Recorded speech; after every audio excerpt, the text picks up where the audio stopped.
Bienvenue dans votre rendez-vous, bienvenue chez Nzango, un laboratoire unique en son genre, un laboratoire des professionnels de l'eau.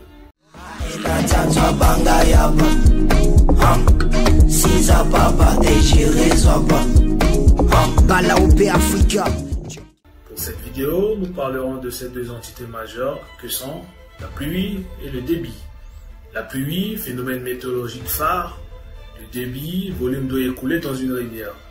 Comment mesure-t-on ces deux paramètres? Quels sont leurs modes de gestion? Les réponses, vous trouverez ici.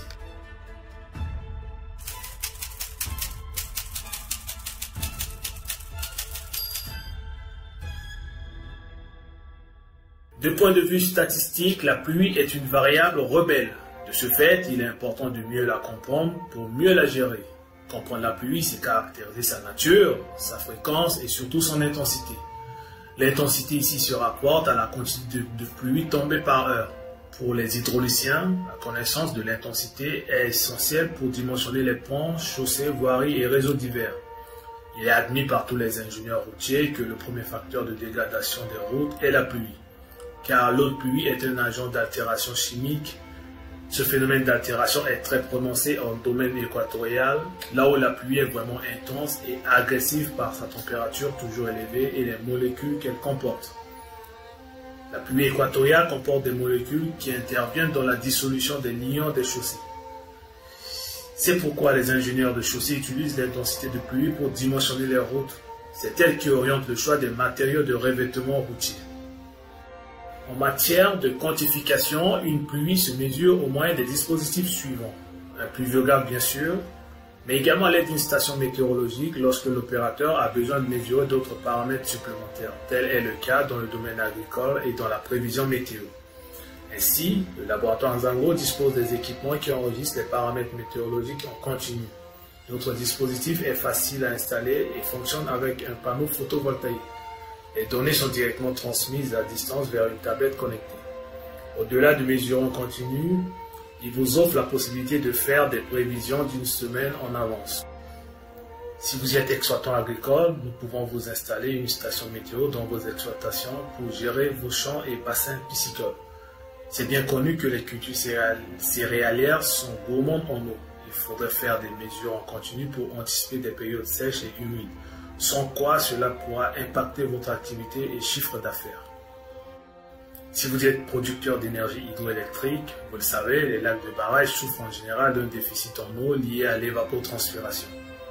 Donc n'hésitez pas à nous contacter pour mettre en place un dispositif de gestion de l'eau. Si vous êtes gestionnaire d'une municipalité, nous pouvons assurer le suivi de la pluie afin d'assurer l'assainissement de votre commune.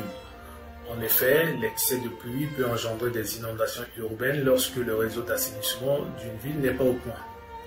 À noter qu'en termes de dégâts matériels, l'inondation pluviale est plus dommageable que l'inondation fluviale.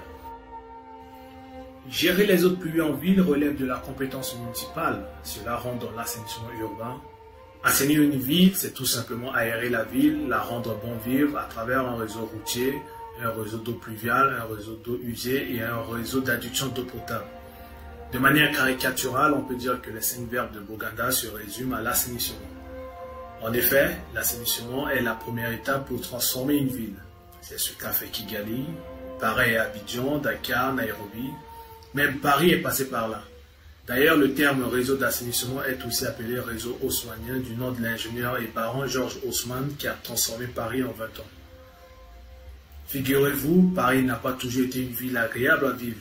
La preuve sur cette vidéo. Ça ressemblait à ça il y a 170 ans.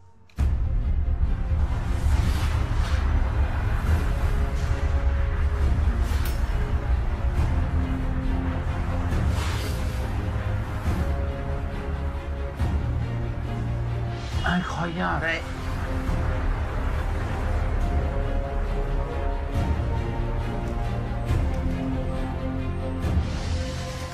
Voilà à quoi ressemblait le quartier de l'Opéra avant les travaux du baron Haussmann. C'est dingue, hein? Incroyable. Maintenant, Paris avec les travaux haussmanniens.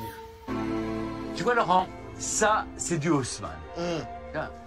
Ça, c'est du Haussmann. Mais si tu regardes là, et là, c'est aussi Haussmann. Oui, Mais là, ben, c'est encore plus du Haussmann. Ça, c'est encore plus Haussmann. Ça, c'est vraiment Haussmann. C'est ce qu'on s'imagine quand on pense à Haussmann. C'est là, c'est Haussmann. Non, non, tu as raison. Vous voyez à droite, ça aussi c'est du Haussmann.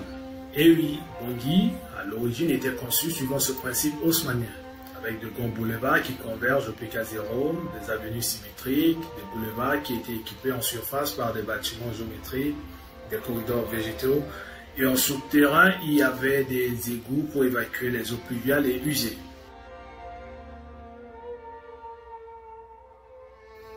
Le débit est un agrégat hydrologique au même titre que le PIB l'est pour les économistes. Chez les économistes, le PIB est un indicateur de mesure de la richesse produite par une nation. De même, chez les hydrauliciens, les hydrologues, les géographes, le débit est un indicateur de la puissance d'une rivière ou d'un canal. Concrètement, le débit correspond au volume d'eau écoulé par unité de temps. En d'autres termes, il s'agit de savoir combien de litres d'eau surversent les chutes de Boilly en une seconde. Pour les hydrauliciens, connaître le débit d'une rivière est essentiel pour exploiter son potentiel de manière multiforme. Projet de transfert d'eau interbassin, création d'un lac de barrage hydroélectrique, dimensionnement d'un ouvrage d'assainissement, d'un pont ou d'une conduite. Ce volet de dimensionnement permet d'adapter le gabarit du canal à la pluie locale, d'attribuer une pente adéquate en fonction de la puissance hydraulique. L'importance de connaître ou de mesurer le débit réside également dans la gestion des inondations, notamment dans la prévision des crues extrêmes. En général, pour calculer la période de retour des crues extrêmes, il faut mesurer les débits de la rivière de manière continuelle. Cela permet de disposer d'une base de données conséquente. C'est sur cette base de données que s'appliquent des lois statistiques pour estimer la probabilité de retour des crues décennales, vicennales à centennales. À Bangui, par exemple, il a été enregistré des crues majeures de l'eau Bangui en 1916, 61, 99 et 2019. L'événement le plus marquant est celui de 2019 qui a marqué à plus d'un titre la mémoire. Comme période de retour, la crue de 2019 est d'une fréquence décennale, tandis que celle de 1916 est d'une période de retour centennale, c'est-à-dire qu'elle aura de nos jours 10 fois plus de dommages que celle de 2019 sur des biens et personnes.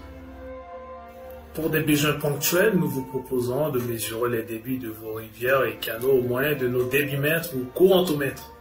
Pour des besoins continus, nous disposons des capteurs aériens permettant de surveiller le niveau de l'eau et transmettre les données instantanées aux gestionnaires. Ces capteurs sont parfois coûteux et susceptibles au vol. Une alternative moins coûteuse est de surveiller les rivières à travers un limnimètre qui est l'instrument élémentaire de mesure de débit. À l'origine, l'instrument s'appelait le nilomètre car les Égyptiens furent les premiers à l'utiliser pour anticiper les crues et sécheresses du Nil. Référez-vous au récit de Joseph dans la Bible par rapport au rêve de Pharaon.